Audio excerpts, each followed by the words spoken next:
All right.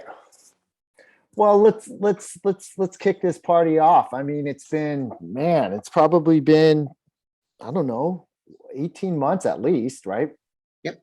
Since I probably had one of these. So I'm pretty excited. You can see there pretty much everyone on this call is within the circle. So I thought I'd keep the first couple and just kind of get a temperature gauge how everyone feels about it. I'm still deliberating whether or not this should be an open inner circle like we've done it in the past. Yes, it is a huge recruiting vehicle for us. However, it is called the inner circle. So, how can you have an inner circle when anyone is allowed in it? So that's why this one is going to just be with us. And also I just want to kind of get my beak wet and find my groove, because I have some ideas on how we can make this different than in the past, so it doesn't get stagnant and redundant. So anyways, those are just a few of my thoughts. It will grow. We'll probably do updates with whether it's a lender or a title rep if I feel that it's a value, which we can then have a conversation around following that, whatever that is that they want to share that they're seeing in the industry. So with that being said, I am going to start it off with, it's January. It's the end of January, pretty much. Some observations from my perspective. I met with a couple escrow officers yesterday, because we've started out a little bit slow. I mean, our team has written 10 offers this year in the last 3 weeks, 19 days, and we've gotten 2 acceptance, I believe. But other than that, it's pretty soft out there. Escrow is very, very quiet as well. The refi is booming, but new sales openings are soft. So I just wanted to get a temperature gauge from you guys on this call. Is anyone opening up any new escrows or listings in January?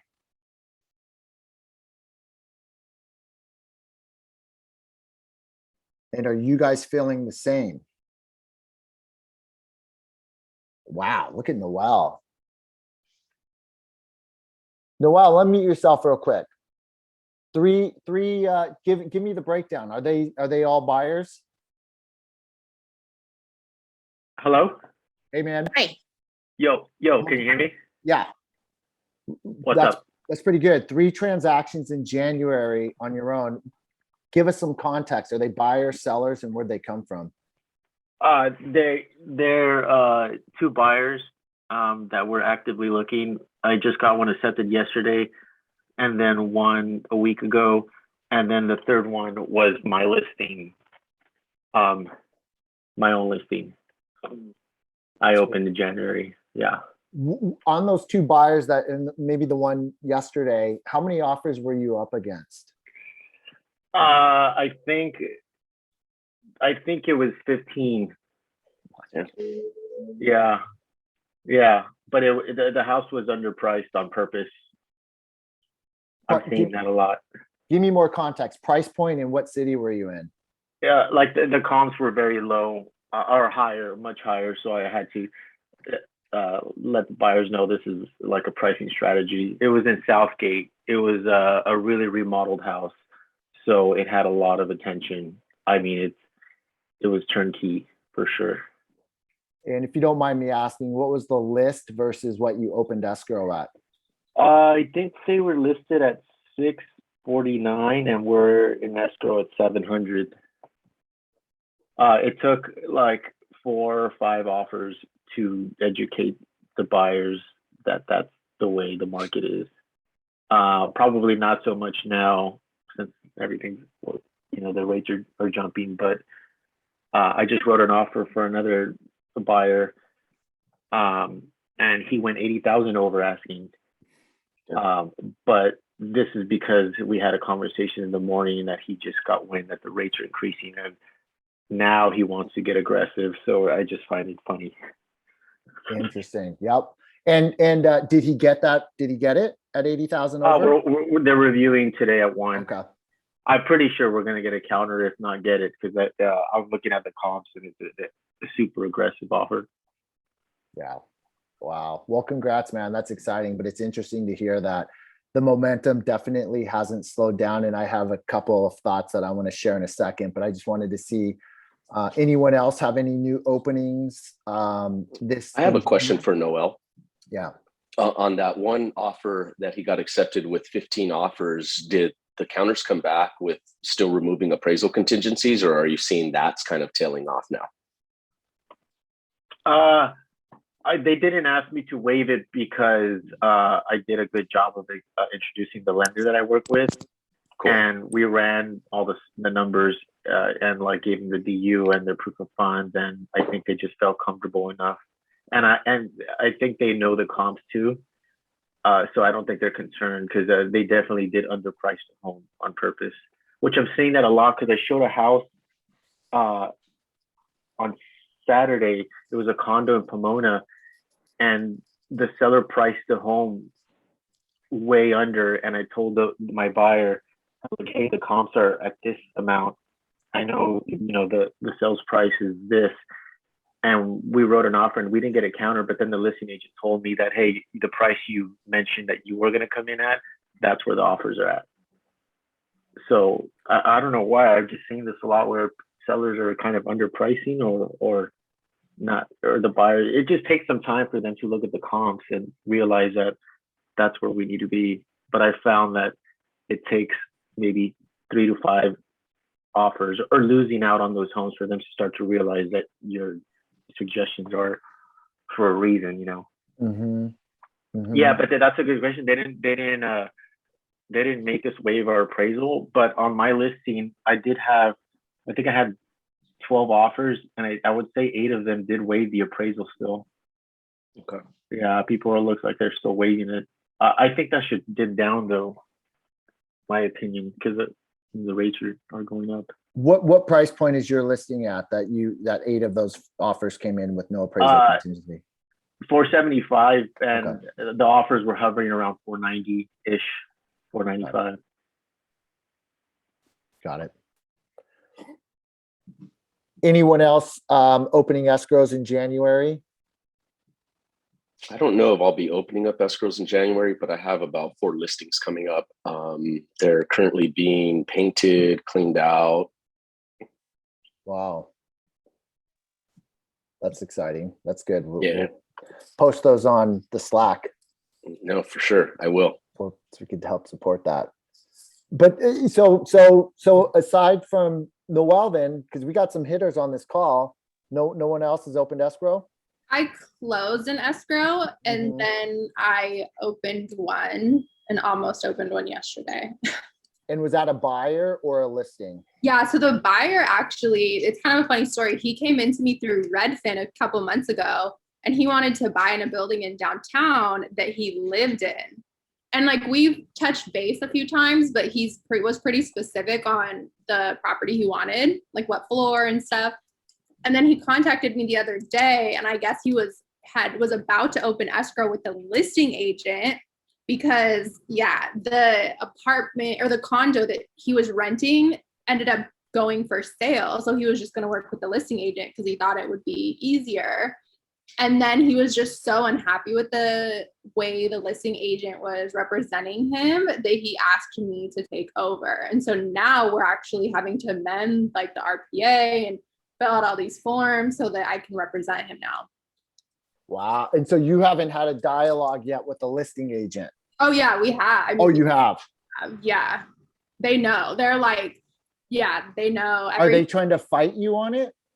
They're not, because I think they know that they've been in the wrong and they don't even want to represent him anymore because it's just gotten so toxic. So they're actually like completely okay with it. Mm-hmm. Are there offers on that other place? The listing agent said there was. Yeah. I don't know. He came in with a full price offer, and it's honestly kind of scary because the listing agent, he came in with a full price offer in downtown. The listing agent had him remove the loan contingency and the appraisal contingency. Like it just is, it seems to be pretty messy, but it definitely just kind of showed me that like sometimes it's not best to go with the listing agent because they're really not always representing the buyer. Right. Yeah. I mean, that's the fiduciary responsibility is with the listing agent or the sellers at first, right? It's And then always, I went to my first probate, I guess, court case yesterday where we were trying to get judge confirmation and people were bidding on the property, but unfortunately we got outbid. But it was a really cool learning experience. it is interesting. I've Mhm. yet to do that. That could be a whole nother circle conversation. Yeah, definitely. All right. All right. Anyone else?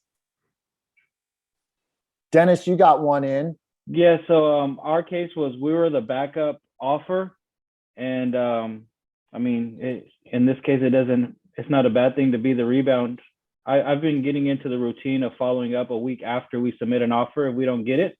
Every time, if we don't get it, I've been calling a week after.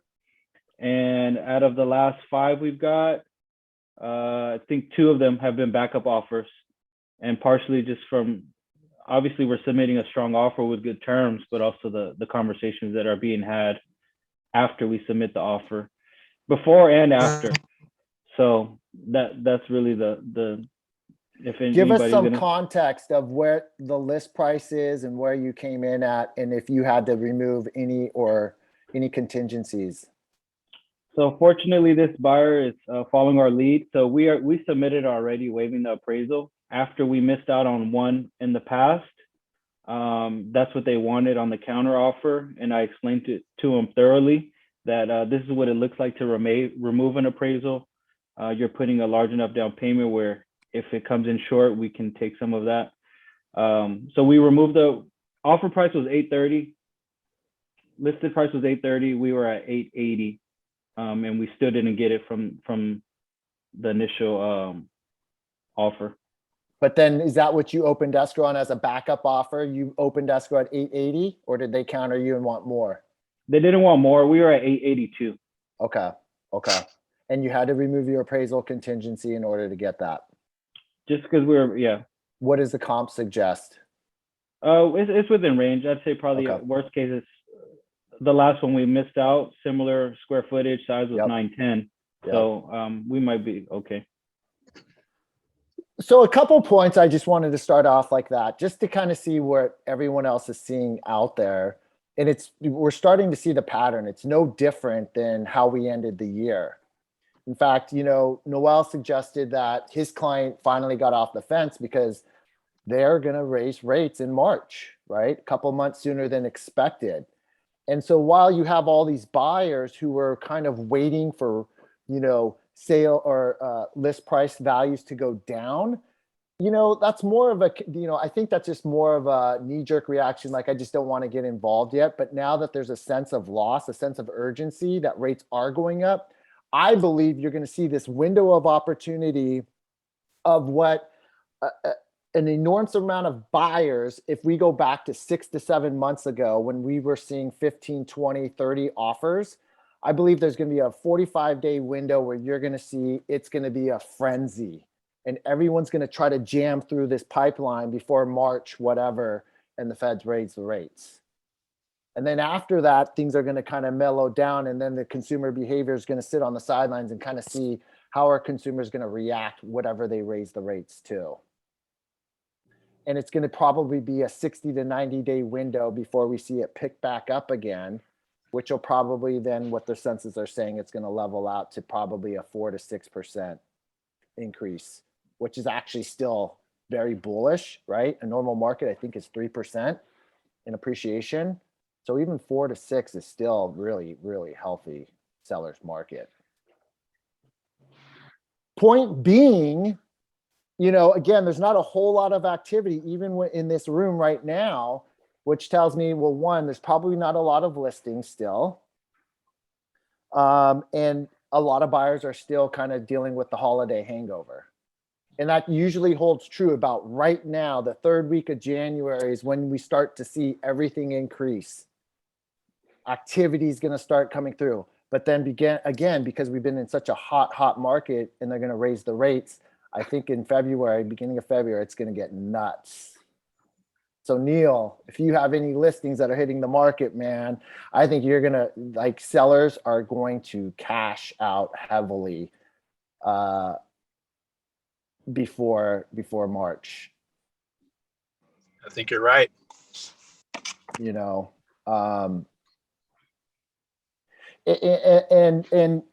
so, you know, another point might be if you guys are working with sellers who are thinking about selling sometime this year, you might want to challenge them to look at it now to break the next record, because, and then just go and rent something, because what we've seen, like 20% appreciation in Southern California.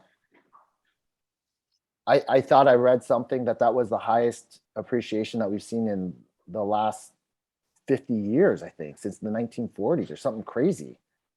Anyone read that article? Monica, I see you shaking your head. Am I on target with that? I think it was in 45 years. 45. And going back to your previous point, if you look at only the city of Long Beach, the highest number of listings available in Long Beach was last September, and that was 184. Right now, in the middle of January, there's 120 listings. That's just in the city of Long Beach. And it's just been a complete dip from September to now. So inventory is definitely a problem.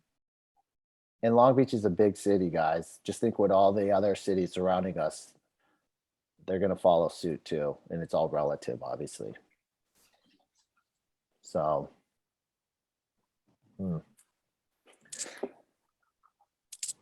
Any comments, any thoughts, any successes on that? No. Nope. Good All right. information though. Well, you know, so I went on a listing appointment on Monday, Amy and I did. And, you know, we were just talking about what Noel did and what his buyers ran into in Southgate, you know, pricing the home below market value. And so I guess on my last few listing appointments that I've been on, if you look at what I found on these two, the days on market that I saw that exceeded 30 to 60 days were all trying to price the home at what we believe it will close escrow at. So meaning, Dennis's client, it's 830, he's in escrow at 882. They're pricing it at 882. And I think that's a mistake. So on these two comps on Monday's appointment, there were two sales that actually sold for less than what their list price was. And they were on the market for somewhere around 35 to 49 days on the market and sold below list price. If you flip it around though, on the other 6 sales in the same neighborhood, we're pricing it at where the market still should be. The market will drive that price all the way back up to 882 in 3 to 4 days. And you're going to see multiple offers, which allows your seller to really control the terms, right? The more offers we get on our listings, the more we can control the terms, not always the price. And terms meaning exactly what Noel and Dennis had to do, remove the appraisal contingency. When you have 12 to 15 offers, you can do that. When you price it too high and you only have 1 or 2 offers, you're kind of hoping and crossing your fingers that you can get away with what you can, but yet still cross that finish line. The point being is still pricing those homes aggressively to show that it looks undervalued, to get as much exposure on it, which will then allow you to get the most traffic, the most offers, which then we can control. The price is going to happen, but it's the terms that we want to control. Get your clients that rent back. If they don't know where they're going to go, you can still negotiate 30, 60-day free rent back, very common. So keep those in mind too when you guys are going on your listings. Don't let them tell you, oh, well, this one's going to close at 880. We should price it at that. You got to show them the numbers and the stats on exactly what's happening out there and show them the days on the market data. You got to show them the data. You can't tell them. We have to show them on paper.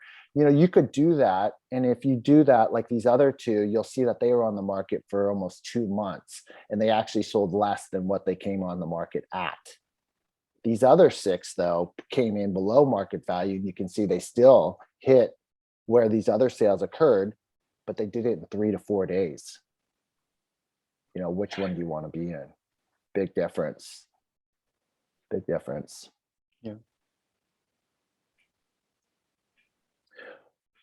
Before I kind of jump into something, I wanted to talk about community and why we do the inner circle.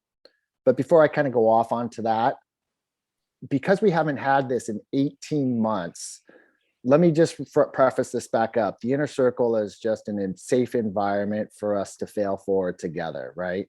So we're all on the same path, the same mission, which there's a wealth of information on this call right now. Whatever is holding you back or whatever challenges you've seen or encountered, or you're thinking about new ideas, this is the platform to go ahead and share those thoughts. This is the platform to ask those questions, because I think you're going to get what you're looking for, which are ideas or help. Does anyone have anything in the last 18 months since we've been together on this call? Have anything as in what? Exactly what I just said. Any challenges, sorry, inbound call.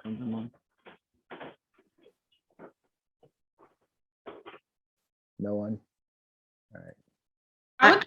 I was gonna say, I want to know where all your listings are coming from. Mine or anyone? Everyone.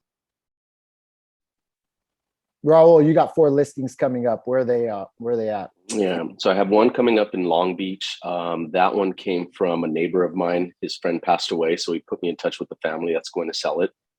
I have 2 coming up in Wilmington. One of them is from a client from like 15 years ago that I never even sold her anything, just showed her some homes a couple times, and she ended up buying a mobile home.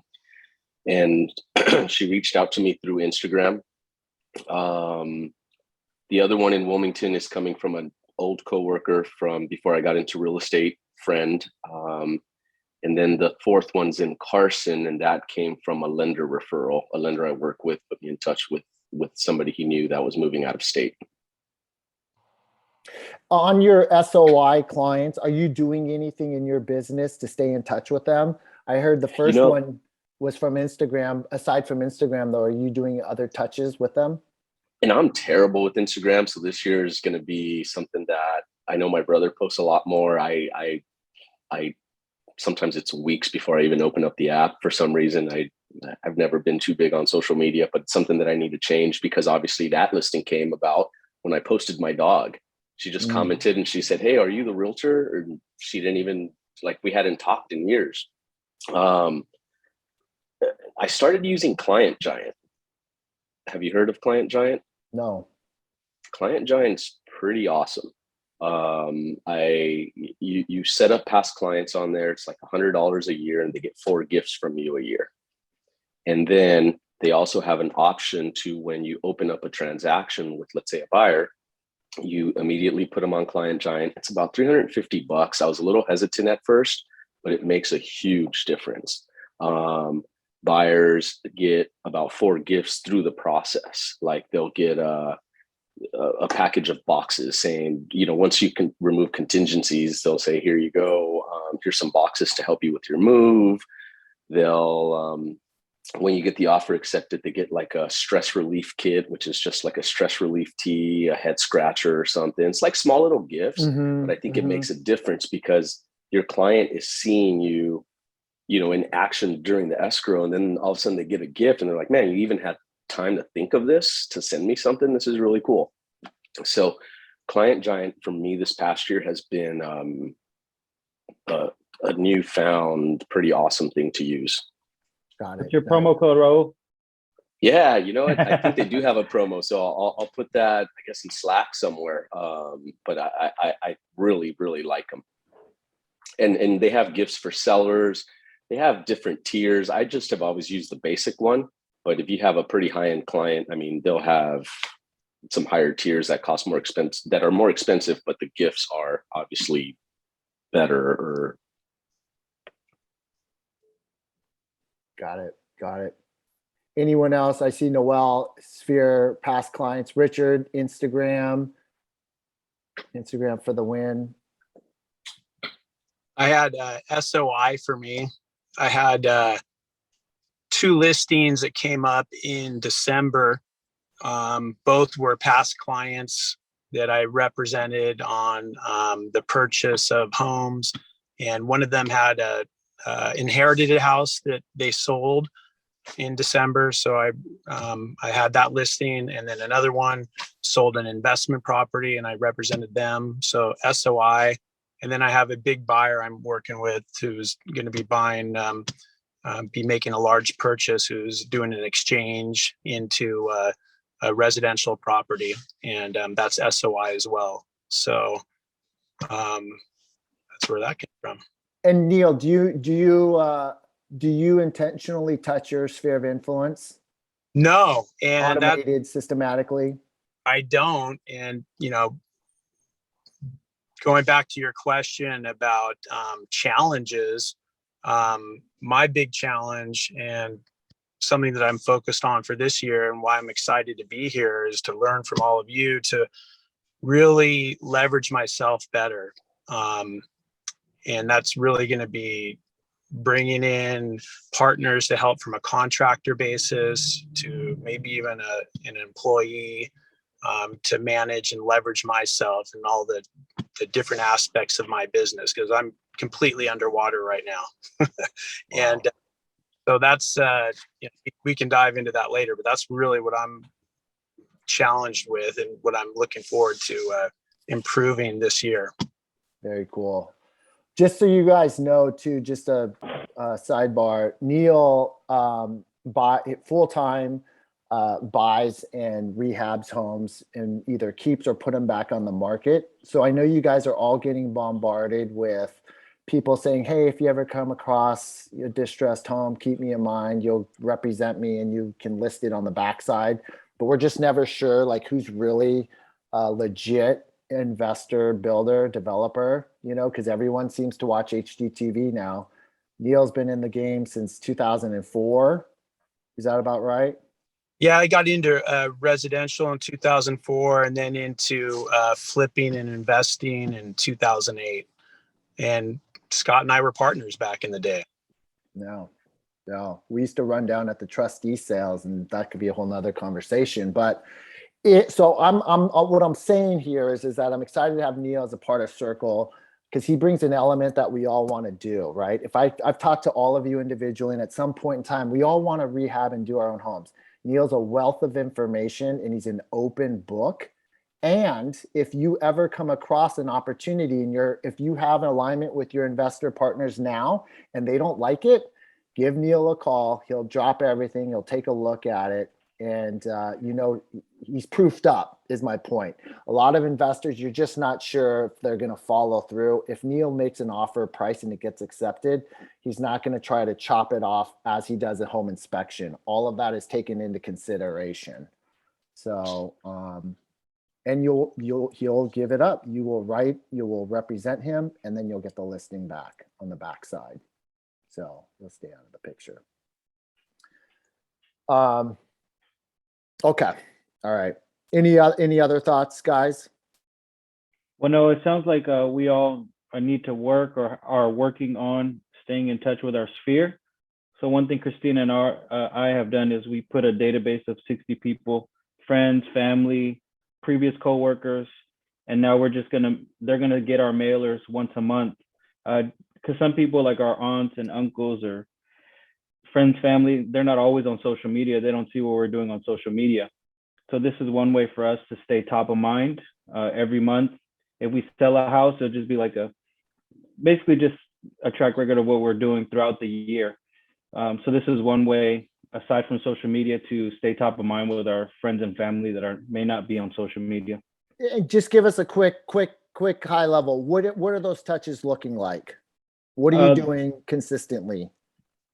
For the sphere? Mm-hmm.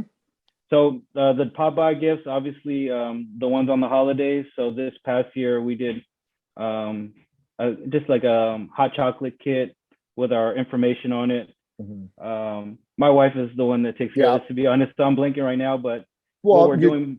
Pop-bys, you're pop-by doing gifts for postcards. Sure.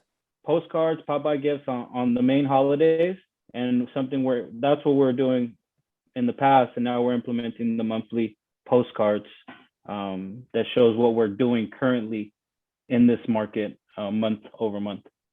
And let's just stay on this topic because that's what you're doing for your sphere of influence. And then in addition, you started a geographic farm as well.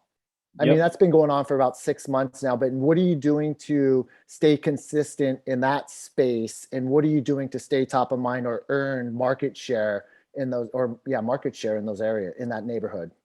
So month over month, I have I think through our title, I got it through Clear Title. It has a list of what they consider next sellers, the highest percentage of people that are going to sell. So it's a list of 150 homes. So they get a mailer from me. Sometimes it's just the same one over and over unless there's a special holiday. So that goes out every month. And then what we're starting this year is a monthly YouTube series introducing small business owners in the neighborhood. So an interview, introducing them, talking about their business. And it really has nothing to do with us. I'm just the face of it. I'm the Wrigley neighborhood realtor introducing this business owner. And they talk about themselves, how they got started, how long they've been in the neighborhood. And that will be month over month as well. So attached to the postcard, it'll have the QR code so they can see the YouTube video. So it'll drive traffic to my website and it'll drive traffic to the business owner. It'll have a coupon for the business as well. So that'll be, the QR code will be on the postcard that I'm mailing out to the neighborhood. Yeah. To watch the video. So he's got kind of two plans for the have-nots and then another plan for the have-not-nots. So he's casting a large net to tackle both audiences. Again, though, the real message for this, for all of us right now is if you look at the chats, everyone is coming, most of us are coming from sphere of influence. And it's safe to say, and this isn't a knock on any of us, but we're not really doing anything to attract more. It's just it's just by default because they know we're in the industry, and that's okay. But that's why we're all stuck typically somewhere, whatever your magic number is, the 10 to 15 or maybe the 20 transactions a year. It's because by default, business is falling into our lap because you guys all do a great job at what you do. But now if we were to turn it up a notch and be purposeful about our approach, our message and touches, how many more pieces of business could we get? How many more referrals could we get? Right. And that's going to come down to the system, which is why I believe you guys all joined, is because we're trying to get automated.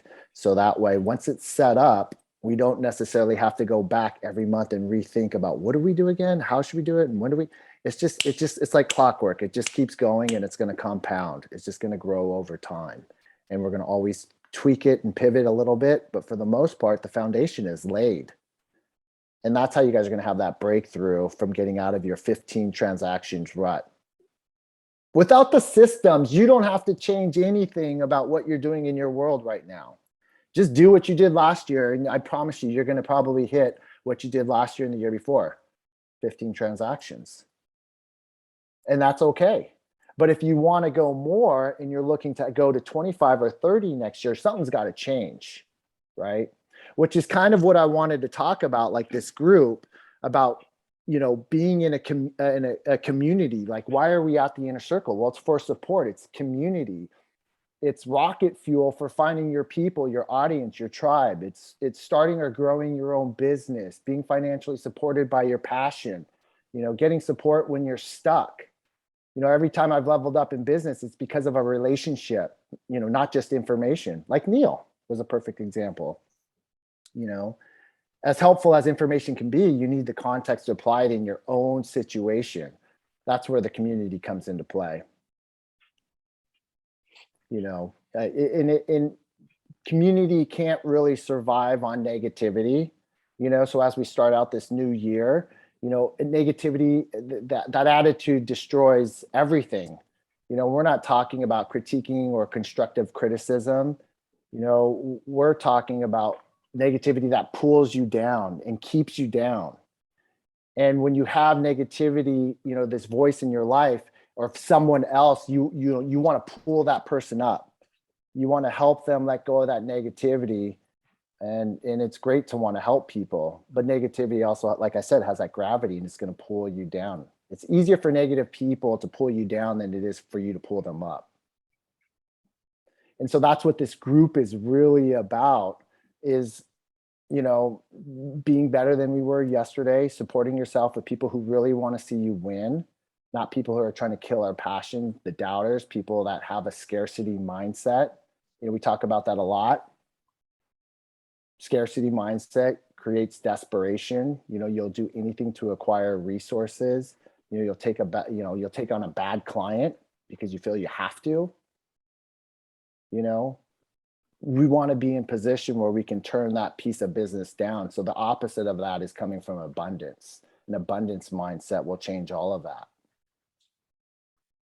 So as we head into the new year, getting rid of all that toxicity, whether it's on podcasts you're listening to, books maybe, or people, social media. Start going through and unfollowing people, making decisions, maybe not going to a happy hour where all they do is talk about the negative things around whatever environment, the office or what have you, right? And just feeding yourself things that, you know, people, wherever you're trying to go, you want to surround yourself in that environment and mirror and match what they're doing, right? Yep. So I see a lot of head shaking. So, you know, it's January, we're in the third week. How do we hit that reset button? How do we start showing up differently? How do we, you know, get that noise out of our head? This group right here is going to help you do that. You know, and that's why the more engagement that we get and the more that we're able to share, the faster we're all going to improve and get to where we really want to go, which is the good life. You know, many of you are already there and you're just looking for more. But that's what really this is about. Definitely. Anyone have any comments on that? Anyone need to get rid of any negativity? Anyone need to go back towards abundance? I'll talk about what I did, what I started doing at the beginning of the year. I went through all my Instagram. I deleted all like people that I went through my followers who I was following, stopped following a lot of people. And at like 8 o'clock, my phone goes on do not disturb. And instead of scrolling my Instagram before bed, I read now, which I got my little light for my book. And so I read before bed. And not only has that helped me sleep better, it's also helped me clear my mind before bed instead of like overstimulating myself before bed. So that's what I've been doing, and started going to the gym more consistently too. So those are the three things that I've been doing, and I can already feel like way more clear-headed. That's One thing that awesome. I did this probably last year, and it's nothing personal. We're all co-workers, but we're all competitors as well. We're all competing within each other and against each other at times, but I don't follow any realtors. I think for me, it's just something that we're seeing what they're doing. And, you know, social media is a highlight reel, but we all have our own struggles and stuff. So I don't follow any realtors. I don't like to get distracted or compare or how'd they get this escrow, how'd they get this listing. I just want to stay in my own space. I focus on myself. And when I scroll, I don't want to see a bunch of realtors doing what they do. I want to see people that I know. I want to interact. I want to comment on people that I know that are not in real estate, so I can stay top of mind with them. And I'm not worried about what other realtors are doing. So I don't follow any realtors. It's all friends and family and people I want to do business with in the future. Yep. So that's me. And I see here Richard saying social cleanse is needed, even if they're friends and family. Yeah, if you see that person just talking about politics all day, you might need to just get rid of them.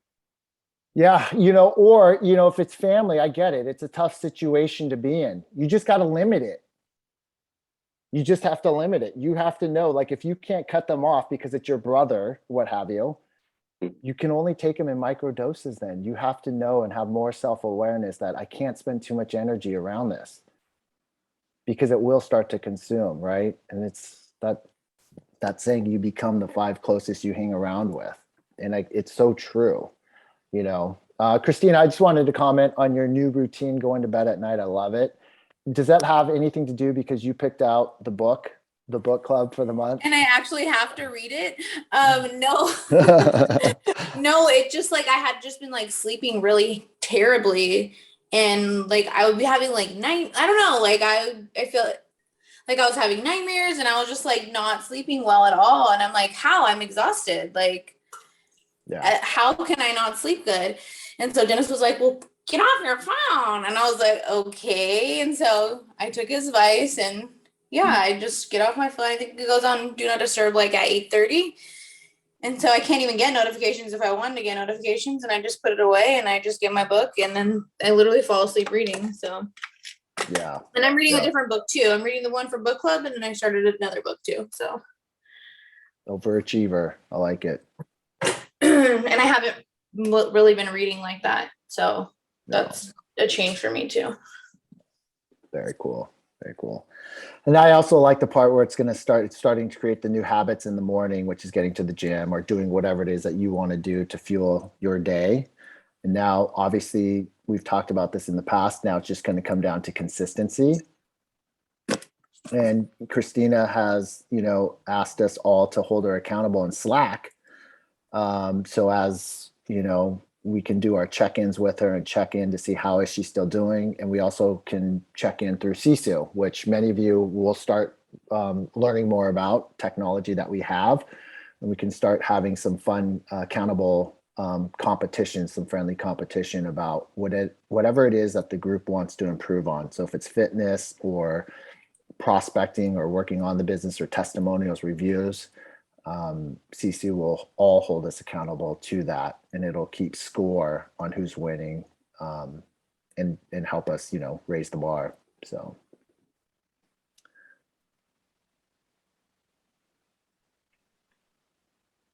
Let's do it. Yeah. This is the quietest I've ever seen Ed. Rango. Yeah, he hasn't said nothing yet. Turn me up, man. Turn me up. No, you know what? One thing that when I heard you talking about the not following agents on social media, dude, that I would love to follow you though, man. You're like my best friend. No, seriously. Because one thing that's helped me out, bro, is relationship building through social media with other agents. When you see people fronting on there, that's on them. Like I've seen some really shitty agents that I've dealt with that look super good on social media, but I think that's where they like. I'm not going to throw names out there, but there's an agent that's out there that I just had to deal with in November on my listings. Dude, on social media, he has a huge following. He does vlogs, he does this, he does that. And you would think that he's like this super top mega agent, right? But the transaction that we had was terrible. But one of the things that I know, like my conversations that I had with them, I think are gonna, how do I say this? So yeah, you know that some people fake the funk and they want to look super good on social media, right? But that has nothing to do with you. That's whatever, as long as you keep it neutral with everybody, it's gonna help you out, especially in these multiple offer situations. I've gotten so many offers accepted in the last year because of my relationships with the other agents that I built through social media. Mm-hmm. So that's something that's a benefit to you, bro. You should definitely add other agents. And also just like something that Tom Ferry always talks about, R&D, man, rip off and duplicate. If you see somebody posting content that's super good, you could literally word for word copy what they say and put it on your post. Their sphere is not your sphere, so it's gonna look super authentic on your end. Yeah. And that's something I need to do a little more of, because I haven't posted very much on social media. I post more of my kids than real estate these days, but it's still, even with my sphere, they comment on something that I post on my kids, and then from there it leads into a conversation about real estate, which is great. Yep. Well, Tom will always say that too, though, right? He wants you to have that balance of personal and business. Yeah. Like, isn't it the formula still 2/3 personal, 1/3 business? Mm-hmm. Somewhere around there, but they want to see that authenticity and see that Edgar is normal and human, and he has kids and he still plays father, husband. Yeah. Aside from selling and helping X amount of people a year buy and sell real estate. Yeah. Right. So that the research shows they want to be able to relate to you. And the agents who are constantly posting luxury properties and mansions, the guy who wants to buy a $400,000 condo doesn't relate to that realtor, right? They still want to be able to relate to you in the way that you live your life and the way that you post. You know, you're not doing little hacks. You're actually posting about your business and your family. You're being you. And then for all those realtors who have these amazing posts, and then you get to a transaction and it's a sucky transaction, you can guarantee that the client also had a sucky transaction with that agent. So while that'll get them that first client, it's not going to get them repeat business. Whereas you guys being able to get beyond that image and actually provide a service that they'll remember is going to get you the repeat business. I mean, when I asked where the listings came from, a lot of that was repeat business just from people that you're not necessarily touching all the time, but they had a good experience with you, even if they didn't use you the first time. So it goes beyond just that image that you guys are putting out there on social media. Yeah. Yeah. I have a hard stop at 10:55 because I have an 11 o'clock coaching call. But before we cut out, I wanted to, some housekeeping. We do have broker mint training on Tuesday. That's how you guys get paid. I also want to let you know we're Chase Bank is who we're banking with Circle Real Estate.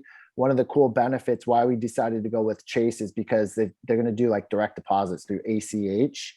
So there's going to be no checks cutting and stuff. Everything will be wired directly into your account, which I think is an added benefit. And I think all brokers should be at that level by now. But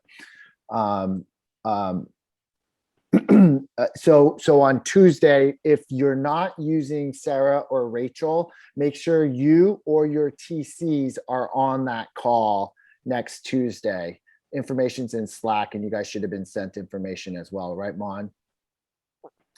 That's on. Okay. If you don't see it on your calendar, let me know. I'll resend. Okay. And then on Thursdays, probably next Thursdays, we're going to start doing tech training too, because I want everyone to see the power of Follow-Up Boss and why Lopo and how the AI kicks in. I mean, Edgar, I don't know, you've loaded in your database. I don't know if you have any things to say, like when Raya kicked in and started touching your database. Was it? Yeah, that was insane. No, that was great. And then, it really opened up a lot of conversations with people that I hadn't talked to in like years. So that was great. Yeah. So, Danny onboarded, she's at the dentist with her daughter right now, but she just loaded up her database over the weekend, and Raya, who's the artificial intelligence, kicked in and she sent me a text and goes, holy smokes, I didn't realize this thing would start so quick, but one of my clients sent me this. And he just commented and said, this is very cool. And, she gave a smiley emoji, but Raya just starts kicking into your sphere of influence or whoever you load into Follow-Up Boss and starts to engage and, sets them up on the platform on the IDX website, and they're off to the races. Is the conversation different with the sphere compared to like somebody that's cold and it's nudging them to ask them questions? Do you know if the conversation is any different? I'm not sure it is. Hugo, do you know? The conversation is different. Got it. Sorry, guys. Amy's here with me. Can you just? That's all right. You guys hear me? Yeah. Sorry about that, guys. So you're asking if the conversation is different between a cold sphere and an SOI? Yeah. With Raya. Yeah.